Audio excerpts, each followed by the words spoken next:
Bonjour et bienvenue sur votre plateforme ADN autour de votre émission Le Format du Web avec ses deux rubriques, à savoir questions directes et face caméra. Depuis plusieurs mois, pour ne pas dire plusieurs années, la bande sahélo-sahélienne est menacée par la stabilité et menacée dans sa stabilité, autant pour moi, par des tueries de masse dont les victimes sont principalement des Peuls. Pour analyser la recrudescence de ces exactions dont les Peuls sont victimes, nous accueillons Dr Dugukolo Alpha Oumar Ba-Konaré, qui est un psychologue clinicien, par ailleurs chargé de cours à l'INALCO et président de l'Observatoire Kissal. Dr Alpha Oumar Ba-Konaré, bonjour. Bonjour. Alors, question peut-être simple pour une situation complexe. Pourquoi les Peuls se font-ils tuer au Mali? Malheureusement, il y a eu des concours de circonstances très malheureux pour les Peuls. Lorsque l'occupation a été faite par les mouvements rebelles et puis ensuite par les mouvements djihadistes au nord et au centre du Mali, beaucoup de Peuls se sont retrouvés dans une situation où finalement ils ont dû faire un pacte avec le diable, avec les islamistes. Donc beaucoup de jeunes sont entrés dedans à ce moment-là, mais ils n'étaient pas des islamistes convaincus. Mais à cause de cette période, on a commencé à toujours rapprocher les Peuls et les djihadistes. Et puis malheureusement, en 2015, il y a ce mouvement qui est apparu, le Front de libération du Massina, qui donc a pris l'identité du Massina pour essayer de recruter et dire qu'eux, ils sont là pour les Peuls. Donc ça a donné cette image en Occident, en premier lieu, puis en Afrique, que les Peuls ont des vocations d'avoir leur propre État et que ce serait un État théocratique. Alors que pourtant l'élite Peul de Hamdallah, de Djenné, du Massina ancien était vraiment contre le Front de libération du Massina de Amadou Koufa, qui a d'ailleurs détruit les mausolées de leurs ancêtres. Bien, alors, ça tombe bien parce que ça revient un peu à la question. Cette acquaintance avec les mouvements djihadistes, quand on la pèse aujourd'hui, et puis la relation particulière avec Amadou Koufa, est-ce un fantasme ou réellement il y a un grenier ou un vivier Peul qui potentiellement peut basculer? C'est pas beaucoup de monde, vraiment, c'est pas beaucoup de monde. C'est quelques centaines de personnes peut-être qui sont dans ces mouvements-là, mais c'est suffisant pour déstabiliser toute la région et pour donner l'impression que toute la communauté est derrière, alors que c'est pas vrai. Je pense que plus le temps va durer, plus malheureusement ces idéologies de djihadisme vont s'installer parce que les gens sont malheureux, ils ne peuvent plus emmener leurs vaches dans la brousse, ils sont toujours en insécurité, le gouvernement n'est pas là pour pouvoir les aider et il y a les problèmes avec les voisins aussi. Donc si les djihadistes s'interposent comme ceux qui rendent la justice, ça veut dire qu'ils acquièrent une nouvelle légitimité et donc de plus en plus de personnes peuvent aller vers eux. Mais jusqu'à présent, les recrutements étaient vraiment très limités. Bien. Alors, autre chose pour remettre au clair cette situation qui est un peu complexe, ou beaucoup même complexe, les Peuls se font-ils tuer par des Dogons ou par des gens qui se considèrent comme des Dogons ou qu'on considère comme des Dogons? C'est une question très compliquée. Oui. Moi, je dis toujours que ceux qui tuent les Peuls sont des terroristes avec un agenda de nettoyage ethnique. Je pars du principe que ce sont des terroristes parce qu'ils s'en prennent aux civils, parce qu'ils ont une idéologie d'extermination qu'ils ne cachent pas. Il y a plein d'audios qui le prouvent. Et en plus de ça, ils jouent beaucoup sur la peur qu'ils créent pour faire un sentiment de panique. Donc, ils sont même plus meurtriers que les djihadistes finalement. Mais de là à les caractériser comme Dogons purement, c'est très délicat. Parce qu'une fois de plus, on veut faire attention et ne pas stigmatiser toute une communauté. Là aussi, c'est comme les Peuls en sont victimes. Comme les Peuls en sont victimes, exactement. Surtout que les Peuls et les Dogons sont voisins. Quand certains Peuls fuyaient les attaques, les Dogons les ont hébergés. Donc, ce mouvement qui est là, il n'a pas une légitimité auprès de la population Dogon, mais ce sont des personnes de la communauté Dogon qui ont décidé de le lancer et en utilisant des vieux stéréotypes très racistes contre les Peuls. Alors, il y a la persistance des stéréotypes, des fois qui remontent même à la période coloniale par rapport au Peul. Est-ce que ces stigmates ou ces stéréotypes qu'ont véhiculé le colonisateur est resté, on va dire, dans l'inconscient de certaines communautés qui vivent avec les Peuls? Je pense que la mémoire sociale intègre ce qui s'est passé dans les années 70 et 80, les grandes sécheresses. Pendant la colonisation aussi, il y a quand même une destruction des sociétés féodales. Donc, même si l'esclavage aujourd'hui, bon, les gens savent qui est de caste, qui est esclave, etc. Normalement, pendant la période coloniale, c'était fini. Donc les puissants d'hier étaient censés être les normaux comme tout le monde. Mais il faut voir jusqu'avant la période de la colonisation pour bien comprendre les relations entre Dogons et Peuls. Parce que les Dogons, quand même, ils ont subi de plein fouet le combat théocratique des gens du Massina. Et les Dogons, il faut le reconnaître, étaient des citoyens de seconde catégorie dans la théocratie du Massina. Donc il y a eu toujours ce sentiment, je pense, que les Peuls sont dominateurs et que les Peuls, finalement, on ne peut pas leur faire confiance. Bien sûr. Alors, cette approche historique ne justifie en rien ce qui se passe, Exactement. mais ça permet juste de contextualiser et de présenter des situations antérieures qui peuvent réveiller, on va dire, parce que des velléités. Beaucoup de gens disent aujourd'hui « Ah, ces peuples qui ont vécu ensemble pendant des siècles et des siècles ». Je dis « Bon, il faut savoir raison garder. Oui. Il y a eu peut-être quelques décennies où avec le tourisme, avec la présence de l'État, les gens se sont bien entendus.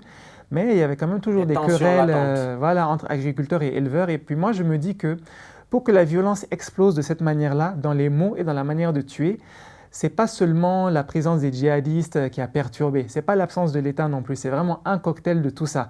Absence de l'État, mise en danger, et puis des angoisses et des antagonismes anciens qui du coup permettent d'avoir un discours rationnel et de dire voilà pourquoi on doit les tuer.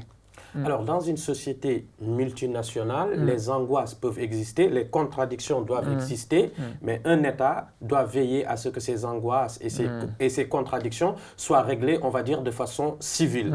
Mais face à la recrudescence des massacres des Peuls, des voix s'autorisent à pointer du doigt, soit, on va dire, au moins le laxisme de l'État, au mieux, pour ne pas dire au pire, la complicité de l'État. Est-ce que l'État malien est en train quelque part de déléguer, on va dire, son pouvoir de coercition à des milices, on va dire, Dogons ou qui se disent Dogons?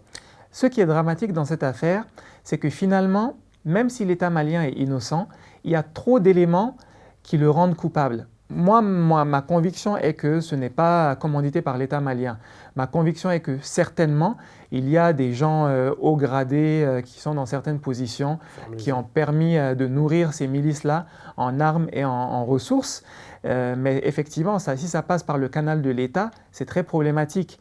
Et en plus de ça, on a vu ces milices faire des patrouilles mixtes avec les soldats de l'armée malienne.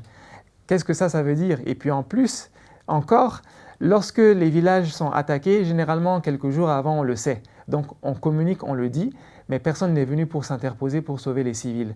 Et là encore, les militaires étaient à quelques kilomètres quand il y a eu le drame de Ogossagou avec les plus de 160 tués. Et là, ils n'ont pas fait d'intervention. Donc malheureusement, tout ça, ça donne l'impression vraiment très rapide que finalement l'État est peut-être au-delà du laxisme. Mais moi, je pense que c'est fondamentalement un problème de mauvaise gouvernance. Bien, fondamentalement, un problème de mauvaise gouvernance, la situation perdure. C'est vrai que ça fait à peu près 6 mois ou on va dire 8 mois que les gens en parlent beaucoup, mais ça fait au moins 2 ans que ça existe et que ça se perpétue. Est-ce qu'aujourd'hui, nous ne sommes pas presque arrivés à un point de non-retour entre les communautés Peuls et les communautés Dogons ou supposés ceux qui les attaquent? Vraiment, je pense que il faut vraiment se dire que le conflit qu'il y a au Mali en ce moment, ce n'est pas un conflit très compliqué. C'est un conflit qui est très compliqué en même temps qui est très simple. Il est très compliqué parce qu'il y a beaucoup d'acteurs, il y a beaucoup d'intérêts en jeu aussi, et puis la destruction a atteint un tel niveau qu'on pense que le point de non-retour est acquis. En réalité, ce n'est pas le cas. C'est juste qu'on n'a pas sécurisé comme il faut, on n'a pas rassuré les populations comme il faut, on n'a pas ramené l'État comme il faut. Et puis il faut la justice aussi. Quand il y a ça, les gens peuvent vivre ensemble. Il y a eu combien de querelles par le passé qui se sont résolues? Ces querelles se sont résolues, ce n'est pas parce que les gens ont décidé de tout oublier, c'est parce qu'il y a eu un minimum de justice quand même et on peut avancer. Là, si l'impunité reste, alors il y aura vraiment des radicalisations des deux côtés parce qu'après le drame d'Ogossagou, j'ai entendu beaucoup de Peuls dire il faut prendre les armes aujourd'hui. Ce que j'ai trouvé très choquant parce que je me suis dit déjà les Peuls ont l'étiquette d'être des djihadistes. Si en plus ils se mettent eux aussi à vouloir tuer les Dogons comme ça, il y aura une coalition contre eux. C'est vrai que c'est difficile de dire à des gens qui sont dos contre le mur ne vous défendez pas, ne prenez pas les armes, mais il y a une différence entre l'autodéfense et le fait d'aller se venger sur d'autres. Alors, c'est là où je voulais en venir. Est-ce qu'aujourd'hui, le travail de l'élite Peul et pas seulement de conceptualisation, d'analyse critique et de recul est perceptible? Est-ce que vous avez des oreilles, on va dire, audibles pour entendre cela face à la frustration toute légitime des Peuls? Donc il y a 2 points dans cette question. Le premier point, c'est par rapport à ce que les élites Peuls peuvent faire. Je pense que c'était très bien d'avoir fait des rassemblements, d'avoir fait des manifestations. Ça montre la solidarité, on peut faire le deuil ensemble et puis ça interpelle quand même de l'extérieur pour voir qu'on est là en masse. Mais si ça reste quelque chose dont le potentiel n'est pas réalisé, finalement, c'est juste de la gesticulation. Et c'est pour ça que vraiment, il faut avoir une action politique. Et donc, ça me ramène au second point de la question. Les gens arrivent à écouter. Vraiment, nous, par exemple, chez Kissal, on a rencontré diverses personnes de l'État français, on rencontre des diplomates très souvent, mais ce ne sont pas des choses où il peut y avoir des solutions rapides. Nous, ce qu'on demande aujourd'hui vraiment, c'est que le mandat de la MINUSMA puisse évoluer d'une manière à ce que la MINUSMA puisse s'interposer entre les civils et les groupes armés, et aussi pouvoir désarmer tout le monde. Quand on aura ça, on pourra commencer à s'intéresser aux aspects sociaux de justice, etc. Mais tant que la violence n'aura pas baissé en dessous d'un certain seuil, ce ne sera pas possible de travailler. Et donc, c'est un travail, il faut continuer encore et encore à expliquer que Peul n'est pas égal à djihadiste, les Peuls aussi sont des victimes. Oui, il y a de l'impunité, il faut régler ça, il faut parler aux gens de Bamako. C'est très dur, mais on n'a pas d'autre choix.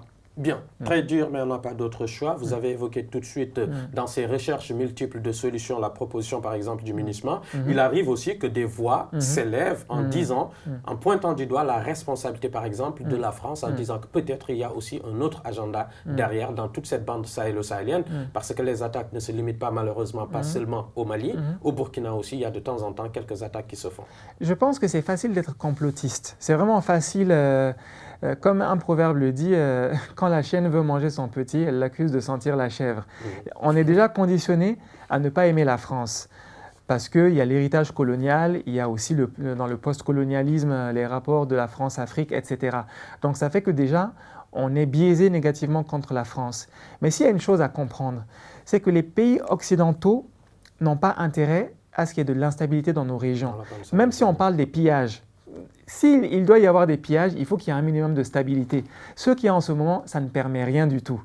Ok, certes, les Français peuvent intervenir et à la suite de ça, on a une reconnaissance envers eux, mais l'alternative, c'est quoi? L'alternative, c'est qu'on soit détruit. En 2013, à la veille de l'intervention française au Mali, les gens étaient là, non, on ne veut pas d'intervention, on n'en veut pas. Mais dès que les islamistes ont commencé à être une menace réelle sur Bamako, les gens n'en pouvaient plus. Et quand la France a fait l'intervention, tout le monde était là à applaudir. Et là encore, la France a été très prudente, elle a dit non, on ne va pas s'immiscer dans les affaires. Mais c'est nous qui les avons appelés. Parce que si jamais ils n'avaient pas intervenu, Bamako aurait peut-être été pris, le Mali n'existerait peut-être pas. Donc même si les Français nous font du mal, peut-être c'est le moindre des mots finalement. Parce qu'on n'a pas la capacité, c'est ça, on n'a pas la capacité pour l'instant de se passer d'eux. Alors, absence de capacité d'un État fort malien, nous étions à ce qu'on appelle notre première partie, c'est-à-dire questions directes. C'était la rubrique questions directes et notre invité, c'était Dr Dougou Kolo Alpha Omar Bakonare. Nous allons passer à la deuxième séquence. Alors, la deuxième séquence, c'est face caméra. Vous allez regarder cette caméra et peut-être adresser, on va dire, un message à celles et ceux qui nous suivent. Alors, le message que moi j'ai à adresser, c'est vraiment un message de paix avant tout. C'est de se dire que nous sommes blessés, nous sommes tristes et meurtris, mais malgré cela, il ne faut pas qu'on perde de vue l'horizon lointain. Quel est l'horizon lointain? L'horizon lointain, c'est le développement de la communauté Peul, de la nation Peul. C'est la vie en harmonie des Peuls avec les autres communautés. On ne cessera jamais de le dire, les Peuls sont le ciment entre les peuples de l'Afrique de l'Ouest. Donc si les Peuls, ça ne va pas chez eux, chez les autres populations non plus, ça n'ira pas. On regarde tous ces pays en disant oui, les Peuls souffrent partout. Est-ce que c'est parce que c'est les Peuls le problème ou alors est-ce que tout le monde en veut aux Peuls? Il faut simplement se dire que c'est une catégorie de la population qui est fragilisée par l'existence des États modernes, de leurs frontières et par la difficulté d'aller avoir accès au pâturage. Donc ces problèmes-là, il faut se dire qu'on va les résoudre, mais ça va prendre du temps. De la même manière que les problèmes avec les guerres aussi, ça va prendre du temps. En attendant, ce qu'on doit faire, ce n'est absolument pas croiser les bras, ce n'est absolument pas se dire « Ah, on attend, si Dieu fait que ça se résout, ce sera bien ». Ce qu'on doit faire, c'est chacun essayer de s'adresser aux responsables politiques de sa circonscription, aussi bien en Afrique qu'en Occident. Parlez avec vos maires, parlez avec vos députés, parlez avec vos ministres, parlez avec vos présidents et dites-leur ce qui se passe au Mali, au Burkina Faso et dans autant d'endroits. Ça, c'est le meilleur moyen de se faire entendre aujourd'hui. Et je pense que vraiment, les Peuls sont capables de ça. 40 millions de Peuls en Afrique et dans le monde. C'est quand même beaucoup, des Peuls à tous les niveaux, dans toutes les organisations internationales. Donc, qu'est-ce qui n'est pas en train de marcher? Il y a un moment, il faut vraiment décider d'arrêter d'avoir des complexes, de défendre sa communauté. On peut être juste et nuancé tout en disant on a une spécialisation par rapport à notre communauté, donc écoutez-nous et faites ce qui est nécessaire. Merci Dougou Alpha Oumar Ba Konaré. Donc, écoutez-nous et faites ce qu'il faut. Merci chers internautes d'ici et d'ailleurs de nous avoir suivis. C'était votre émission Le Format du Web. Merci de nous avoir consacré un peu de votre temps pour essayer en peu de temps d'analyser une situation complexe. Merci, à très bientôt. Restez toujours connectés sur ADN. Alors, comme on a l'habitude de le dire, commentez, aimez et partagez. Popé!